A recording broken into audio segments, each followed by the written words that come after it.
Okay, so hello everyone, good afternoon, and welcome to the day two of our e-summit, that is Impulse, from Isal Yukta of Maharishi Karve Stri Shikshan Sanstha's Cummins College of Engineering, Pune. So today, for our first guest session of day two, we have Miss Paula Maglin, which is a producer and actress known for Half Girlfriend, Chikad Munde, and Pinda Dan. Also, she is the co-founder and founder of Bharatiya Digital Party, which is a Marathi YouTube channel popularly known as Bhadipa. They are known for their comedy and music videos. As of now, they have been crossed 6 million subscribers on YouTube.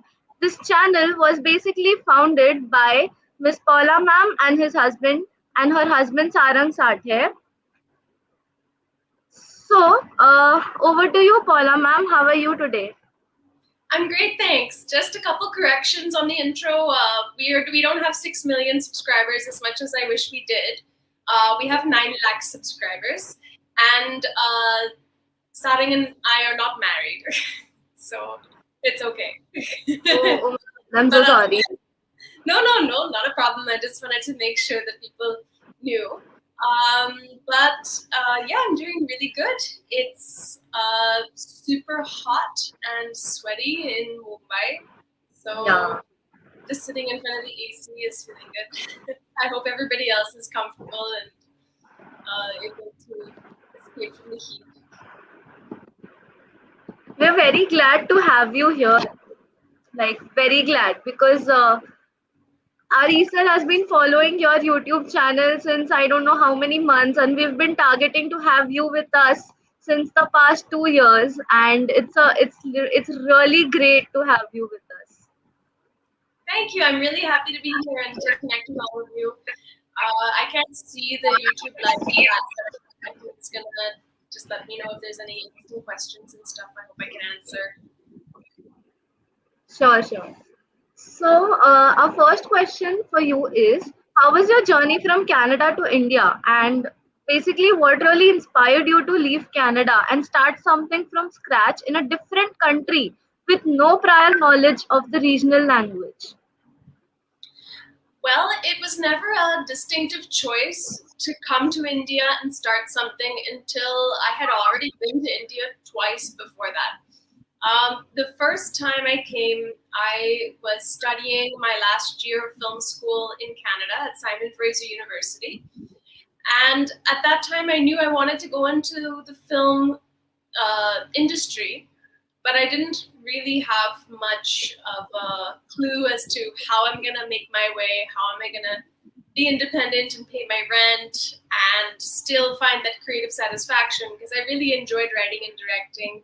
But the Canadian film industry is very small, and a lot of the work that comes in is from the American industry, and they'll bring their crew over to Canada and they'll shoot in Canada. So there's a lot of work if you're a technician, like a sound recordist or a camera operator, or in VFX and animation, but not a lot of work for writers and directors.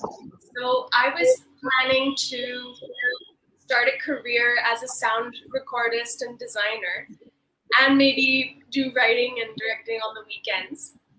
And there was an email that came into my inbox, and it said, looking for film students who want to go to India for a 6-week internship.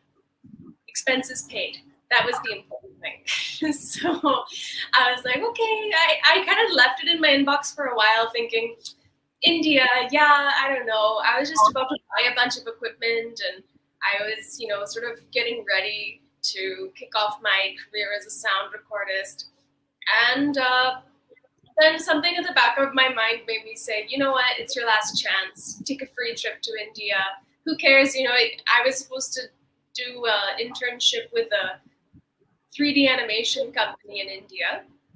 And even though that wasn't what I wanted to do, I was like, okay, fine, it's an internship. What's the worst thing that can happen? I'll just apply and see what happens. And it turned out that I was the only one who actually applied for it.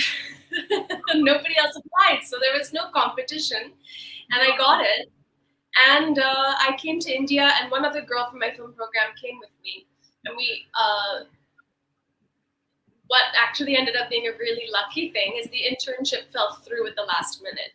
So after we bought our plane tickets and we had our vaccinations and everything done, we found out that there was no internship for us. But our teachers kind of jumped in at the last minute and said, okay, there's a cinema appreciation workshop in Chennai. Why don't you start there for 10 days? You can be student volunteers. And then after that, you just go and interview people in the film industry, sort of write a report about the difference between the Canadian film industry and the Indian film industry, and bring it back to us.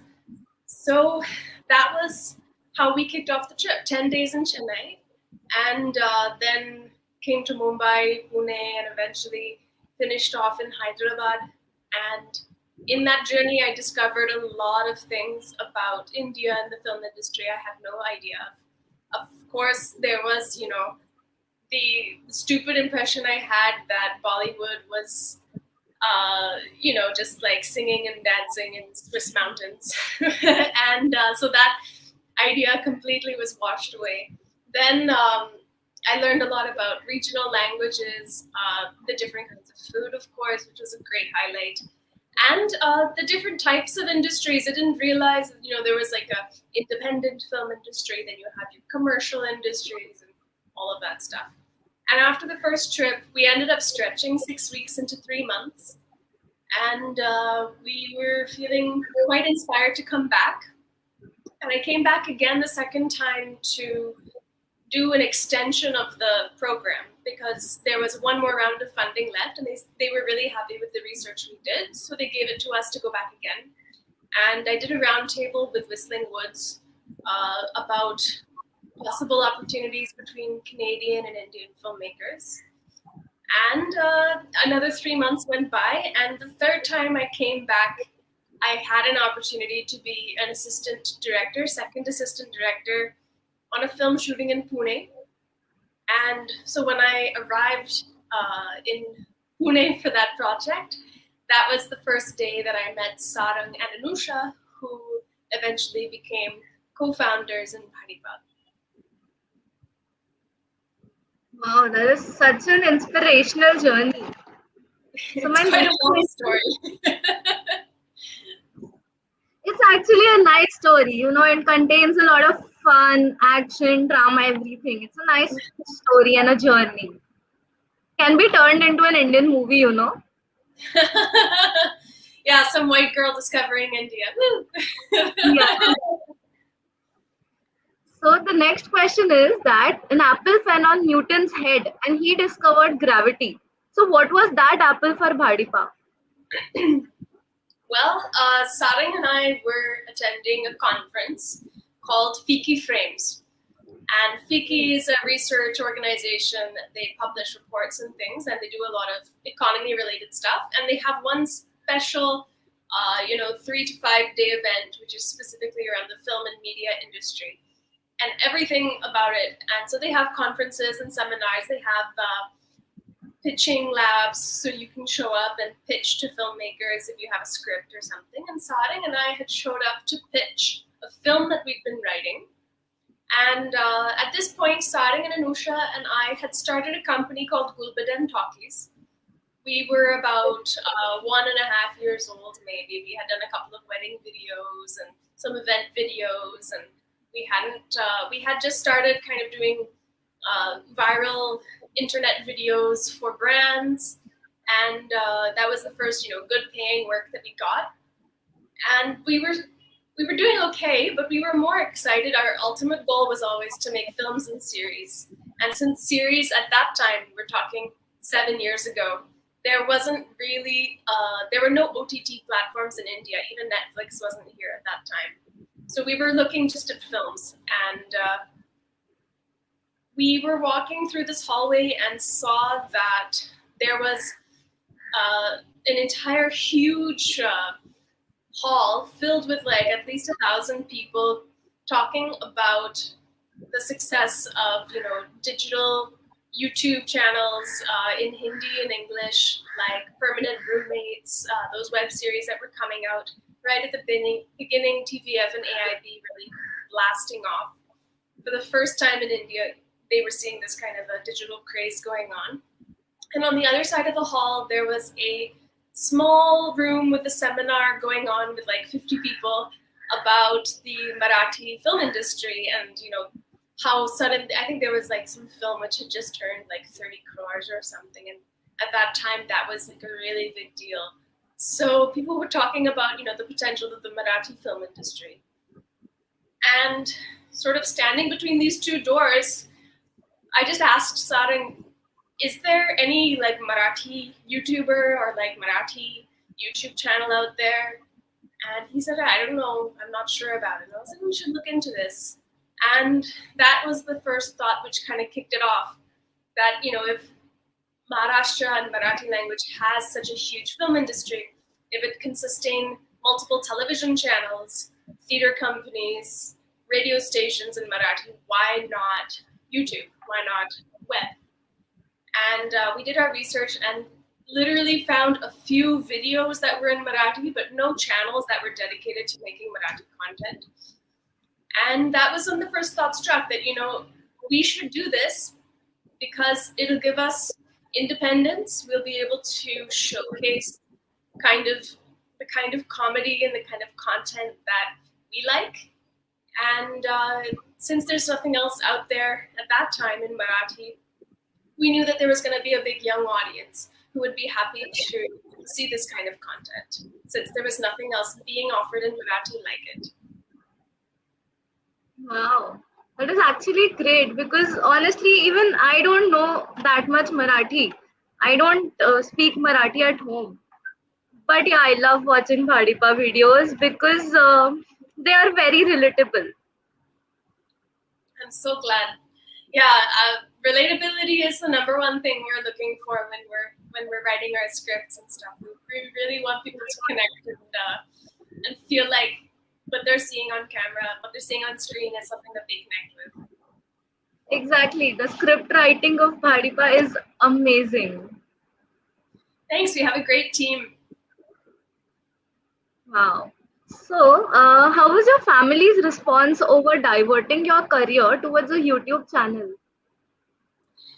Well, I think my family was pretty much okay with it because it was a long transition.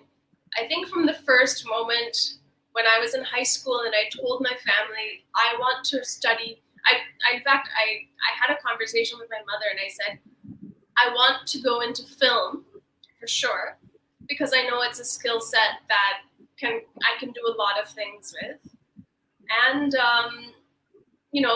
I don't really think that a university education is going to be valuable for me from what I've seen and what I've learned. My sister had done a little bit of work in the industry as a production assistant.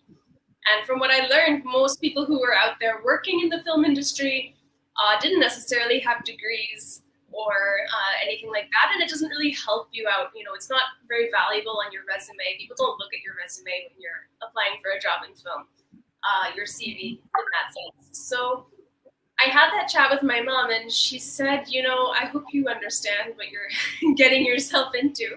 And I said, yeah, I'm going to be a starving artist for the rest of my life. I'm aware.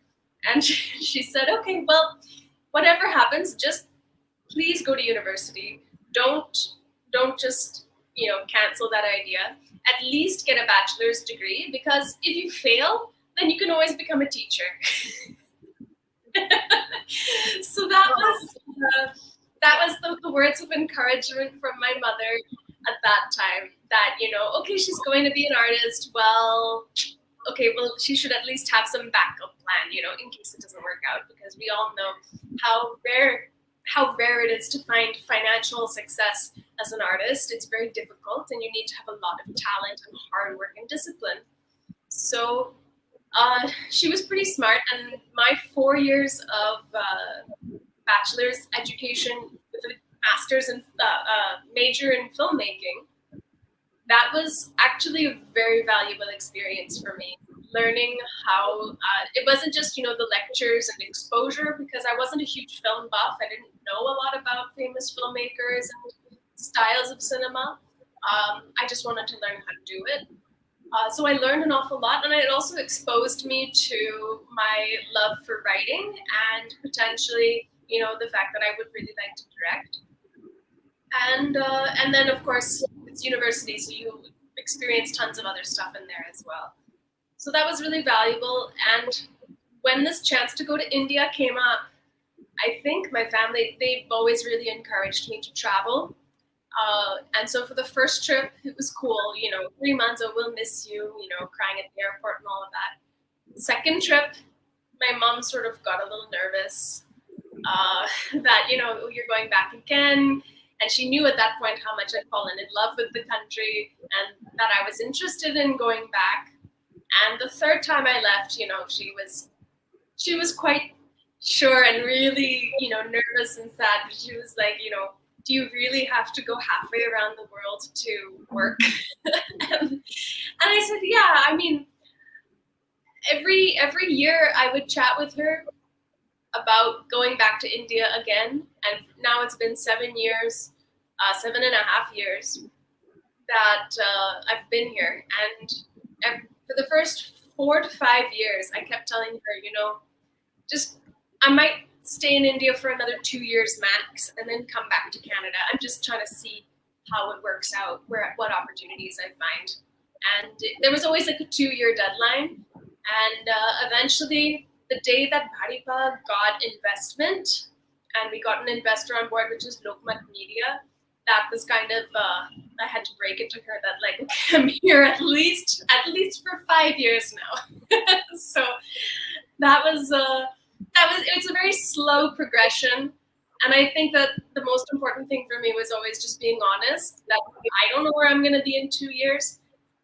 So don't get your hopes up, but also don't expect that I'm going to come back also. Very true. So, what were the most interesting and challenging obstacles that you encountered in your journey? I think by far the biggest obstacle was convincing people that a Marathi YouTube channel had potential as a business. It was a really big. There was kind of 2 stages to it. The first one was, hey, going to Marathi investors. We built a business plan before we launched Bhadipa. We always wanted it to be 3 channels. We always wanted it to be financially sustainable. We wanted to get brands to sponsor web series and things like that. And it's been 5 years now, and finally we have our first brand sponsored web series. Episode 2 is premiering right now. It's called Joom. And it's directed by a couple of guys who've been with us for the last couple of years in the company, and it's their first big fiction web series as well. And it took 5 years to get to this stage, but if you see the business plan that I made 6 years ago, it had this as our goal. But we talked to a lot of different people, and the first question we get asked is, why aren't you doing it in Hindi? And then the second one is, people who would understand that, okay, there might be some value in doing it in Marathi. They didn't really understand the kind of content we wanted to make. They thought it was going to be like like a serial, but with like younger actors. So, for the youth, as they say. But what really, really wanted to do was just, find our voice by making different stuff, and eventually we would come to some conclusion as to, what does the audience like and what do we want to make, and find a middle ground, which is what happened eventually. But for the first 3 years, before we got our investors, it was quite an uphill struggle, and we were working multiple jobs. We were freelancing as writers, freelancing as actors, just to bring in some money to pay the rent and to sort of put some money back into the company so we could produce more content. So it was a little bit of a push for the first few years, and then we kind of reached a stage where brands started approaching us, investors started approaching us, and we figured that we'd kind of proved our point and it was a successful business. The second biggest challenge, though, was the fact that we always wanted, and it's still a challenge that we're facing, Sarang and Anusha and I always wanted to do films and series as the ultimate goal, and Bhadipa is like an important step on the way. But now what's happened is people see us as YouTubers and not necessarily as writers and directors and people with ideas beyond a YouTube video. So trying to prove to the industry, prove to OTT platforms and stuff that we have other stories to tell, which require bigger budgets. That was also quite a hurdle, but we did our first 2 series a couple of years ago for MX Player. One's called Pandu and one's called Once a Year.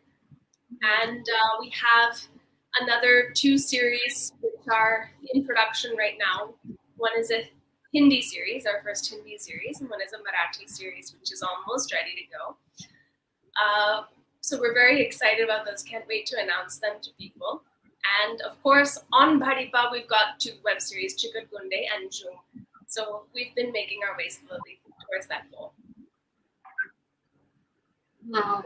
That is truly very inspiring. Like, achieving a goal which you've already set years back is very satisfying. It is. I just wish we had more time to celebrate and we weren't in COVID, because our 4th year anniversary party we had to cancel because of COVID, and our 5th year anniversary party we also had to cancel because of COVID. So we haven't really had a chance to enjoy the success with everybody around us. That's actually, hurtful. I don't know. I mean, it's okay. We're just super busy. That's all. It's a good thing to be busy. True. So, how did you adjust to the Mumbai work culture?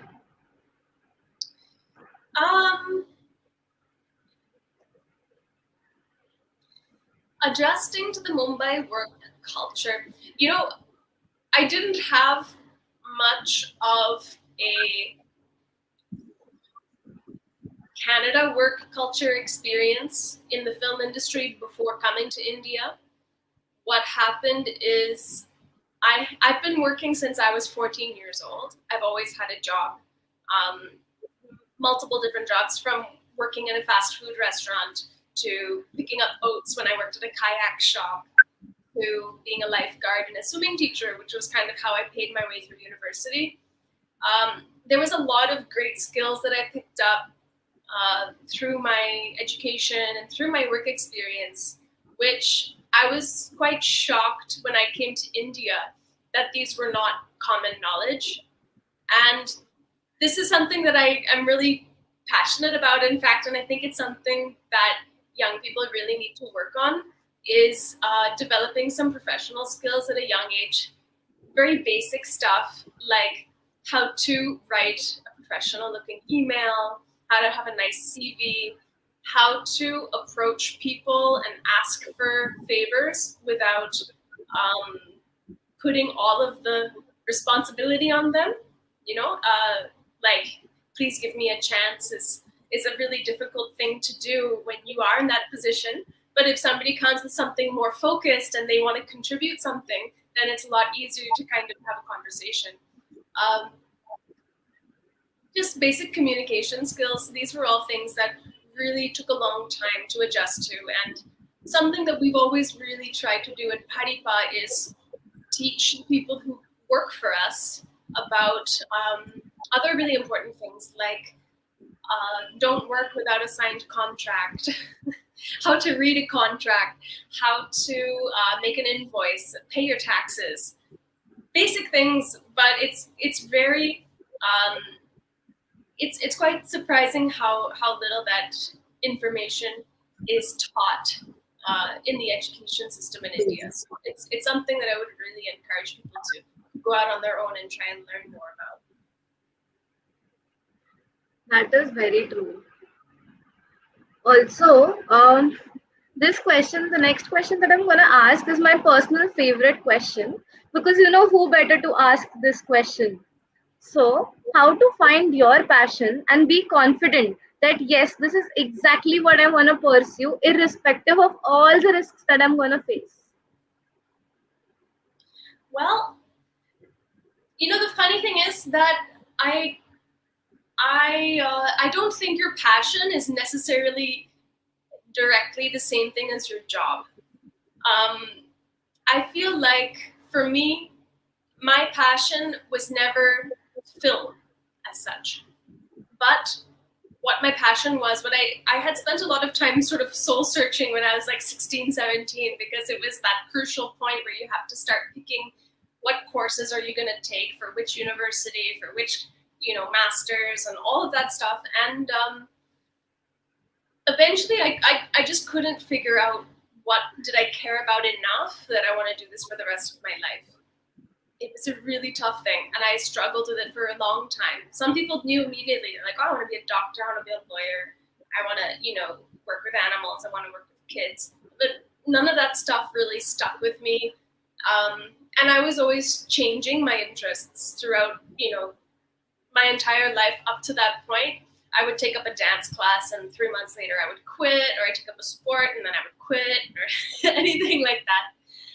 And I realized that one thing that I always really liked was learning new things. I love to learn things about the planet, about the earth, the environment, animals, nature. And I found a lot of inspiration when I saw BBC's Planet Earth series. And when I saw that show, I was like, whatever happens in my life, if I can do that, if I can travel and like see amazing things and learn things every day, then that's good enough for me. And what is the tool that I can use to make sure that I can do this? And eventually I landed on filmmaking, because no matter what you're doing in film, you can always change it. Once you finish a project, you can go off and say, okay, I want to make a documentary about polar bears. And you can do that for a year or two. Then when that's done, you say, okay, I'm going to write a script.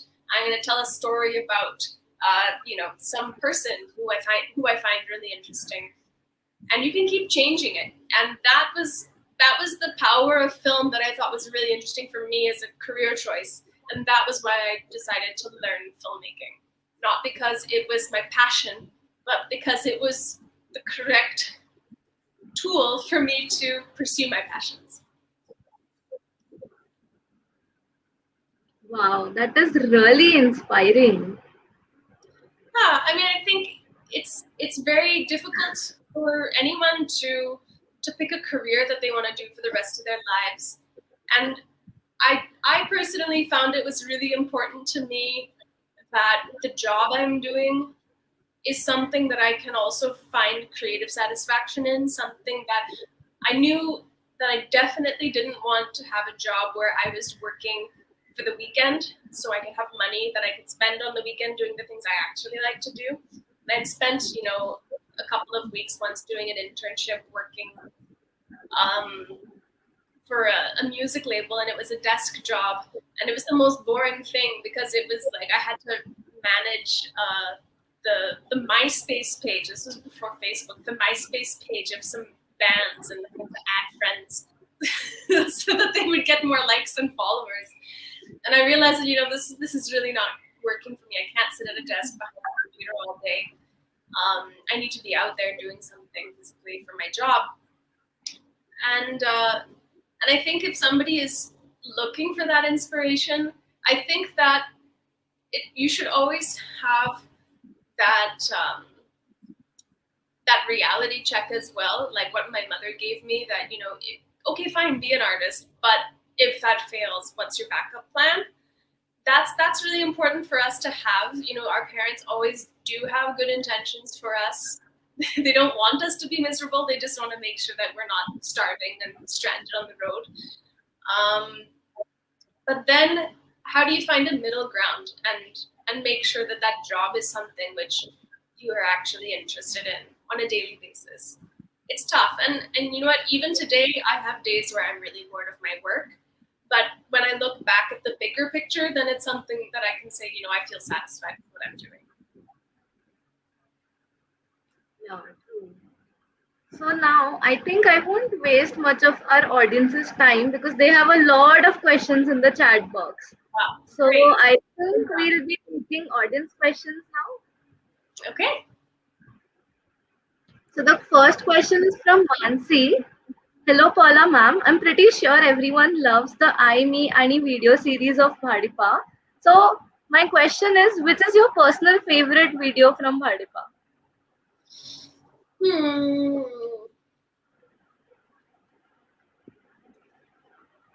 That's a really tough one because over the years, there's so many videos that we've poured a lot of energy and hard work into. I would say that the video that I can watch over and over again is Apla Bapache Rasta. It's quite an old one, and it was the first of the series we did, and it's not even the best technically. It's shot quite badly, and like it's very cheap. But there's just something about the comedy in that video I love.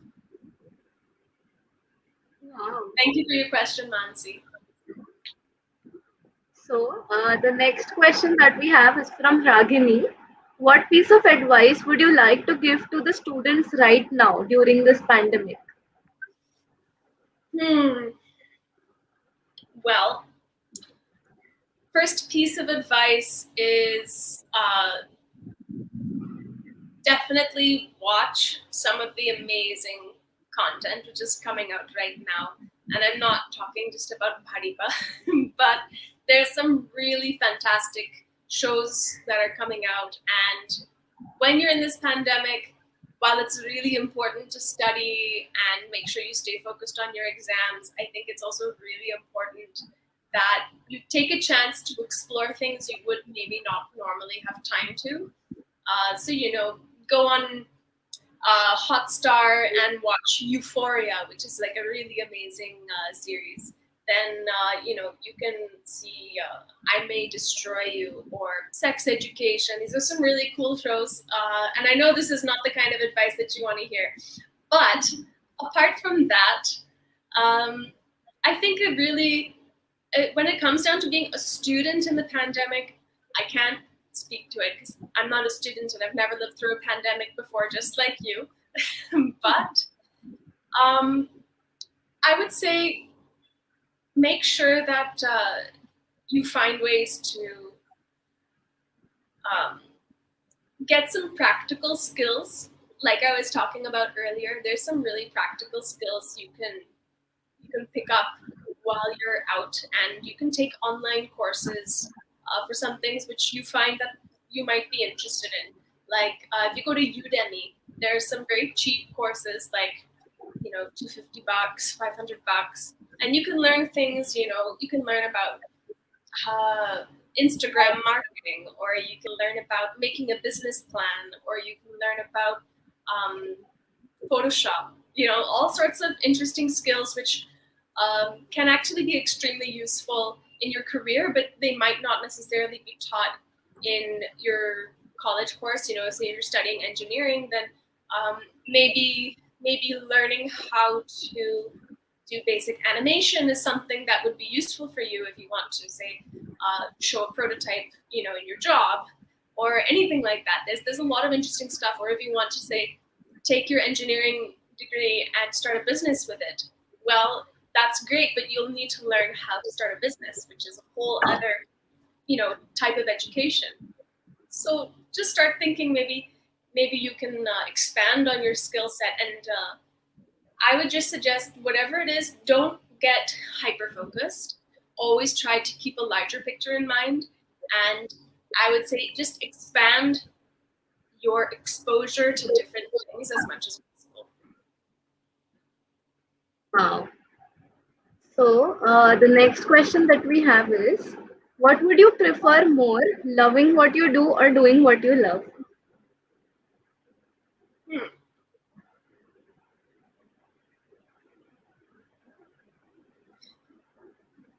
Well, it's kind of the same thing. Exactly. It's I don't know if you want to. I'm assuming you mean job wise. If you mean job wise, then it really depends a lot on where you're coming from. what is your background financially? What kind of privileges do you have? What kind of struggles do you face? In which case, if you're not in a position to, maybe stay with your parents for a long time, or you may have to financially contribute to the family at a younger age than you expected, or you have to be independent or move away because of the job you want to do, then definitely loving what you do is very important, because you're going to have a job for sure, but then if you got to find a job, then you might as well find one that you love. Otherwise, doing what you love is great if you have that freedom in life. And I would totally recommend it. If you have that freedom, please take advantage of it. But that doesn't necessarily mean that you're going to be able to find independence or financial stability in that situation. If you're going to just do what you love, then you may end up depending on a lot of other people. And that's totally okay, but then you have to make sure that the people you depend on also get some value out of you doing what you love as well. Thank you so much. So the next question is from Akanksha. Hi Paula ma'am, what are some of the etiquettes that Miss Manners would want Gen Z to learn? I would say don't put so much importance on respecting authority. Questioning authority is really important, and just because it's not been done before doesn't mean that it can't be done or that you shouldn't do it. And there's a lot, you have to understand that older people, even people like my age, I'm just 30 years old, but the generation gap between me and 15, 16-year-olds is huge. What they've grown up with and what I've grown up with are completely different. I mean, my first television was black and white, and I used VHS cassettes, so we had dial-up internet. I don't even think you guys know what that stuff is, but I was lucky. I was really, really lucky that my years of being a stupid teenager happened when the internet wasn't such a big thing, and there was just like Facebook, and you could just delete your account back then and not worry about it. But now you guys face a lot of stuff, and whatever you put out there online is going to be there for the rest of your life, most likely. So in addition to, apart from, understand that the older people, they may be cautious when they're giving you advice. They also may not know what's best for you because they've grown up in a different world. So take their advice with a pinch of salt, and don't blindly listen to people of authority. Always question, and be a little careful what you put up online. That's the second part of that. Very true. These are like the Satyavachans. So here is asking, what are your favorite fan moment memories? There's this one that just tops the list without any challenge. The first one is the last time Bhadipa got to celebrate its anniversary was our 3rd year anniversary 2.5 years ago. 3 years ago almost. So our 3rd year anniversary, we were having a show in Mumbai in Girgaon, and at the auditorium, the last song played, and we were all dancing up on the stage. The whole team got up there, and Sarang got on the mic and started thanking everybody at the end for coming and celebrating with us.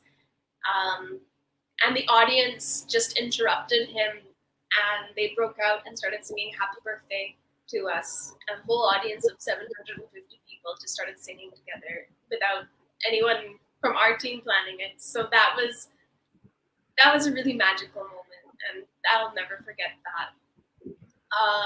Wow. And then I guess the second fan favorite moment is a couple of years ago, we had a fan who came to our office with a couple of big boxes of mangoes. So that was also really great. We love it when our fans send us stuff. It's especially if it's something consumable, then we really love it. Okay, so we take one last question. I'm ready. Did you face any stereotype or prejudice for being a Canadian in India? Um, nothing harmful. Um,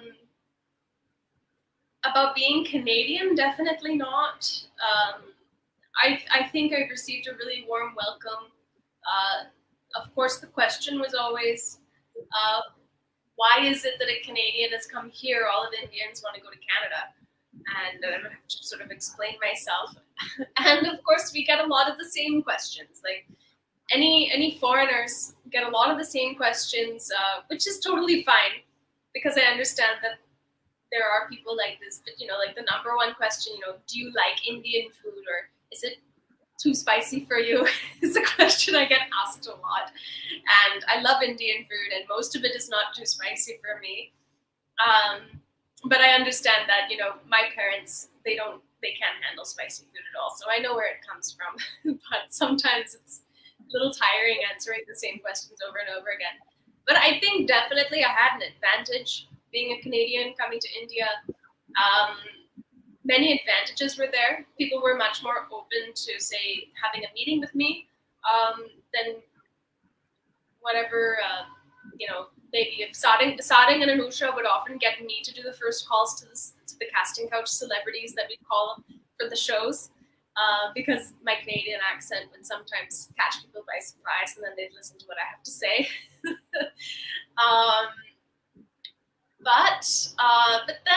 But then, yeah, there's just the typical downside of maybe being a woman in India. There's often a lot of catcalling and stuff on the streets sometimes. But overall, that's why I'm really happy to live in Bandra. That's a place where it happens the least. So I'm quite comfortable where I am for sure. So, thank you so much, everyone, for joining, and thank you so much, ma'am, for interacting with us and the audience. We're very glad to have you here, and it was really amazing. Thank you so much. I hope that I could give you some interesting answers. And feel free to connect with me on Instagram if you want to DM me at Dave Paula. And please be sure to go on YouTube, on Bhadipa's YouTube channel right now, and watch our show June, because it's a step further than I and Me. It's a story about a young guy who goes out for his first drink, and it's a comedy of errors and all the wrong things that end up happening on his trip. So please check it out. Second episode's out right now. Right.